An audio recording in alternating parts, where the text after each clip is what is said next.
So your question is, what money damages are available in a personal injury case? If you were a law student taking the bar exam, the correct answer would be this.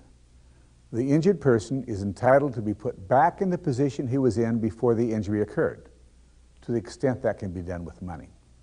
Now, the law can't replace a severed leg or remove pain, and the injured party is not entitled to a profit. But the injured party is entitled to be compensated for his losses, and compensation comes in 6 categories. 1, property damage.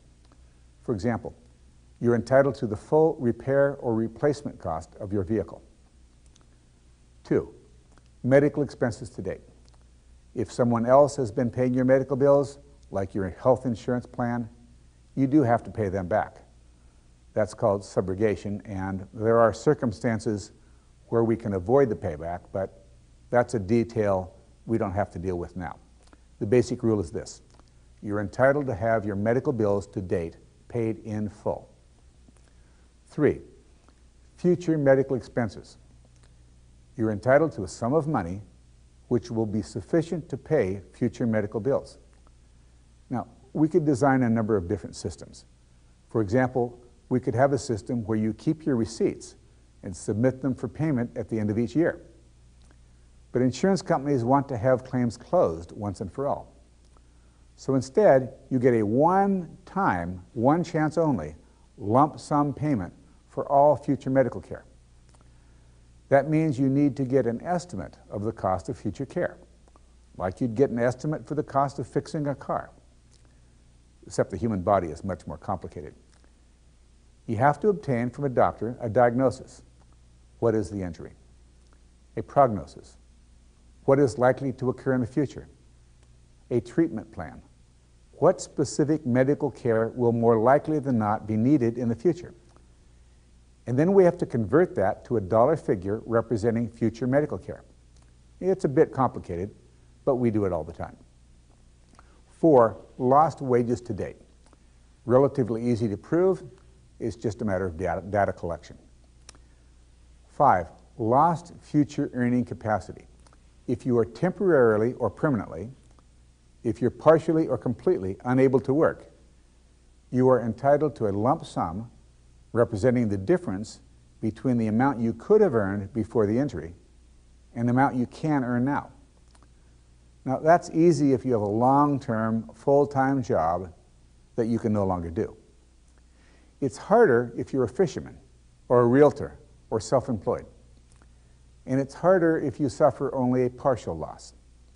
So we take your medical records, we take them to experts in physical capacity evaluation, in vocational rehabilitation, and we quantify the impact of the injury on employment, then obtain a written opinion from an economist, an expert in economic loss. In summary, you're entitled to a lump sum representing the difference between the amount you could have earned before the injury and the amount you can earn now. 6, the last and most difficult item to evaluate is general damages for pain, suffering, disability, and disfigurement. The other 5 items of damages are easy to add up. Property damage, medical expenses to date, future medical expenses, lost income to date, and lost future earning capacity. You can buy all those things. There's no market for pain. You could put 1,000 people up against a wall and ask, how much would I have to pay you to be run over by a truck and have your back broken? Nobody's going to volunteer for $1,000 or $100,000. People won't volunteer for a life-changing injury for $1 million. But you are entitled to be compensated for a life-changing injury.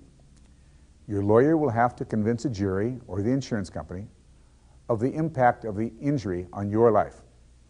That's a difficult assignment, but it's one we've successfully completed on many occasions.